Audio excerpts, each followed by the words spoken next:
Welcome to the GSL. We just saw an awesome game with Fruit Dealer. I'm Tasteless, and that makes you Artosis. We're the casting Archon, and we love Starcraft 2, and we love you guys for tuning in. Thank you for coming down here and joining us on this lovely Well, they didn't come down here, or they're not watching on the stream. They're sitting over there. Take me down easier, Artosis, all right? Okay, so stop being dumb. Go easy on me. Go easy on me, guys, all right? It's a lot of broadcasts, no script. We have to freestyle this stuff. Yeah. And sometimes even Tasteless makes mistakes. You're like the Eminem of casting tastes. Thank you. Wow, Fruit Dealer, took out his opponent pretty easily back there. Bit by bit, Prime sent all those SCVs, but they slipped over Fruit Dealer's banana peels. He had traps everywhere, Tosis. I know, man. Yeah.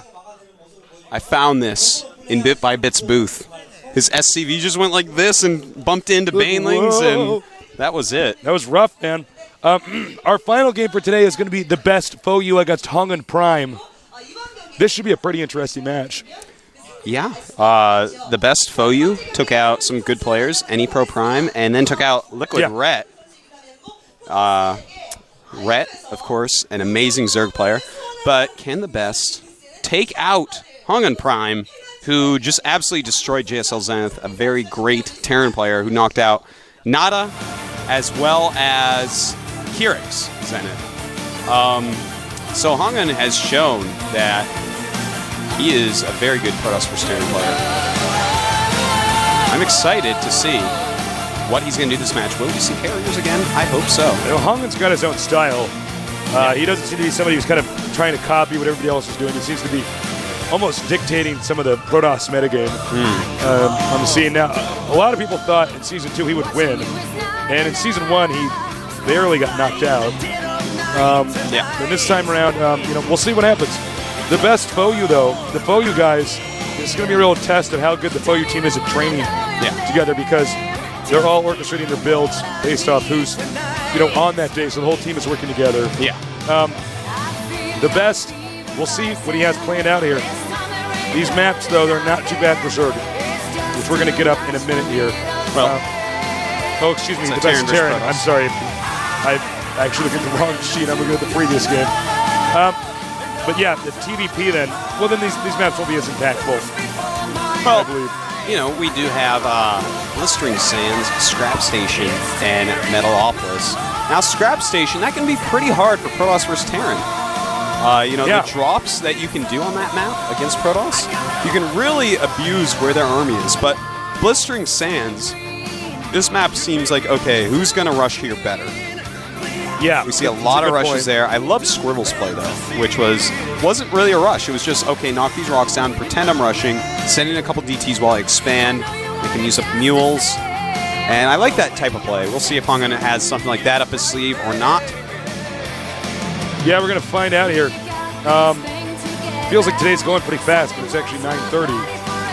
But these games have been so exciting. You know what I mean, Cash? It's really exciting, man. We're in the round of 16. The games are just so high quality up at this point. And look at that. Isn't that amazing? All right, guys. Players are saying that they're ready. When our great commentators are ready. Oh, there's a carry at the bottom. Yeah. It looked so real. I thought we were in the game already. How do you get it that fast? How did he get so fast? He's taking carries. He's got carries before the game's even started. It's pretty quick. Pretty fast, you ask me. When our great commentators are ready, because Artosis and me, as you know, sometimes we're not quite in sync with when the thing's going to start. This is we wait for when the Korean commentators finish up, and then we're kind of going with the flow here. We're going to get this going though pretty soon. TVP, I really want to see what HongUn does, because I am actually just copying all of his builds lately. So good way to do it. Yeah, it's safe. He's a pretty good player, man. Yeah. I like his PVT a lot. I do. I loved his Protoss vs. Zerg in the first season. Yeah. This season, not quite as much a fan of that. Much more a fan of his Protoss vs. Terran. So, yeah. Fair enough. FOU, a lot of pressure on them right now. They've performed so well this season. Yeah. But you got to get some players to the Final 8 and Final 4 in order for your team to really be established. The countdown started. Get ready for some awesome TVP action here at the GSL.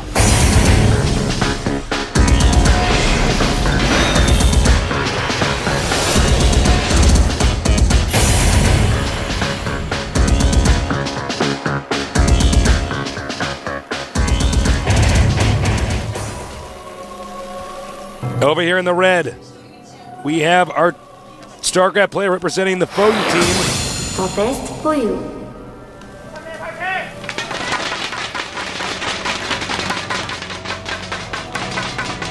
Down here in the bottom left, he was here in several GSLs previously. Some are saying he's one of the best Protosses out there. HongUn Prime win.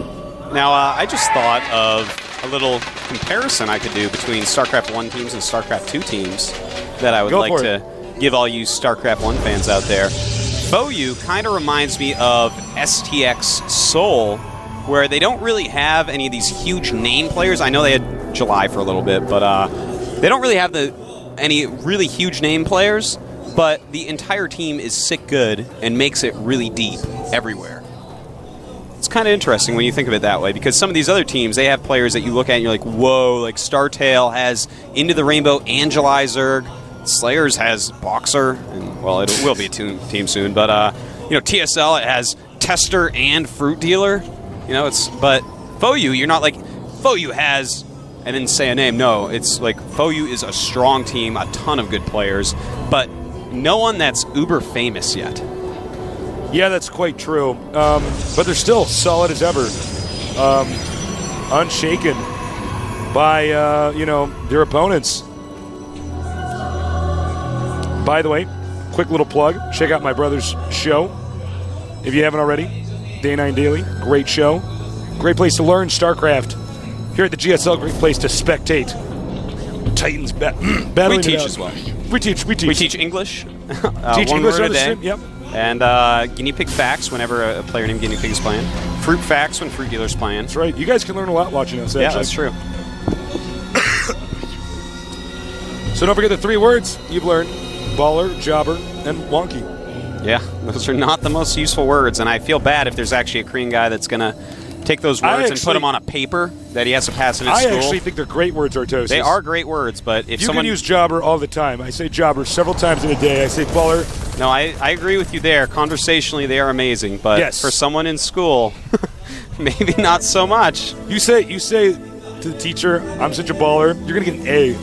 Teachers are going to be like, whoa. If you call the teacher a jobber, maybe not, though. Yeah, it's true. But your English might be better than his. You wouldn't know what a jobber is. Well, you're going to get an A anyways if your English is better. It's true. Yeah, that's true. See? Win-win. All right, we got Stalker being chrono boosted out. A little bit of a kind of light moment in the game.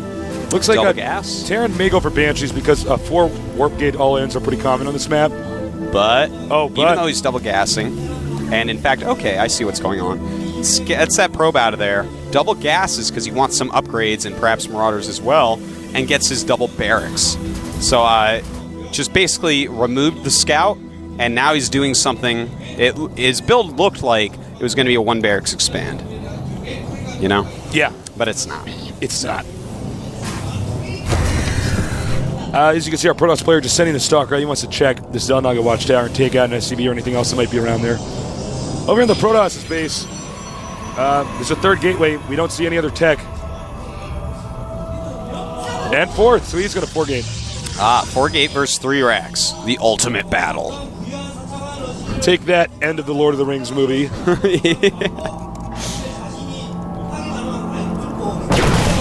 Fruit Dealer. He was like Legolas last game, man. Yeah, he was. Took down so many SCVs.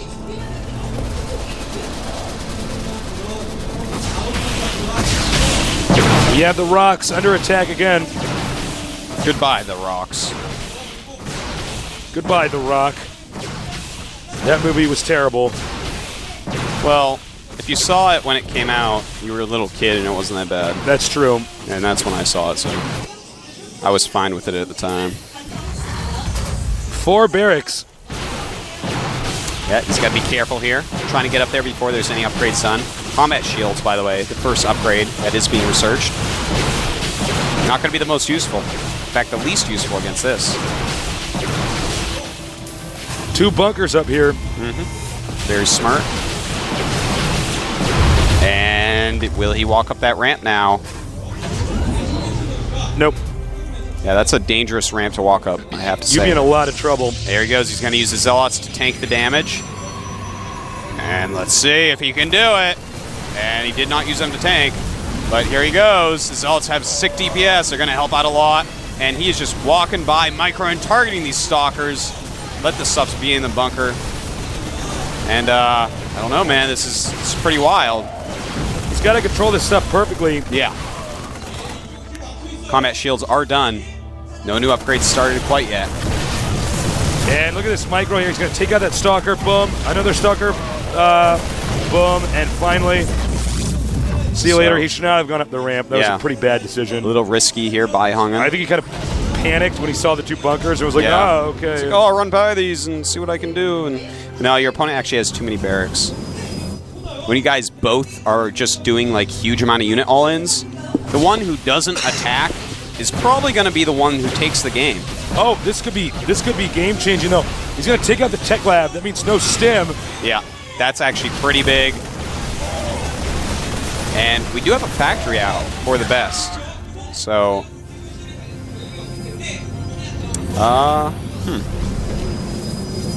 You know, it's funny. He salvaged these bunkers over here. yeah, They could have trying to get money to make more and more units, but now he's going to be in trouble for that. And now you can see he realized it was a mistake. He's trying to throw up a bunker again. Yeah. And those Zealots going to do sick damage to these SCVs. And so many Stalkers tasteless. Looks like TheBest is being out-microed here by HongUn. Yeah. Making it look really, really easy. Yeah, it's not supposed to be this easy, but when HongUn does it, it does look that easy. And that's going to be it. TheBest is going to have to GG any moment here. Absolutely 0% chance of him winning from here. GG. GG. Wow. What a game that was. Pretty straightforward. I mean, HongUn one game from top 8 and hitting the fruit dealer. He's pounding like that. He wants. Pounding that drink over there. Talk about an interesting little rush. Forgetting is very common on that map. Yeah. I don't do it as much anymore because the Banshee opening does counter it. You just keep making bunkers, you send a Banshee in their base. But oh, thank you. I'm actually still in the game. Excuse me. Taste is still playing against the computer. I know. I'm like in there now. I'm like taking over his stuff. You like win with the Terran. You're like, no, change the decision. Well, I think TheBest FOU is not going to be feeling very good about that. No, Series. That's a a pretty bad way to lose. He had a bunch of units. He had bunkers up. He had deflected the first attack very well. And then he decides to remove the bunkers. Yeah, I don't know why he did that. I mean, especially when he lost. Well, I guess after you kill a first attack, you might be like, okay, he's not going to attack again. That wouldn't be the greatest move. But he attacked up the other ramp, which makes it more okay. Still, you have to prepare for the worst and hope for the best. The countdown starting. Started, past tense. Get ready for some more TVP action. Can HongUn 2 of this, or are we going to have a comeback from TheBest FOU? Let's get ready. Because any second now it's going to start when our Korean commentator, female commentator, wraps it up. Okay, here we go.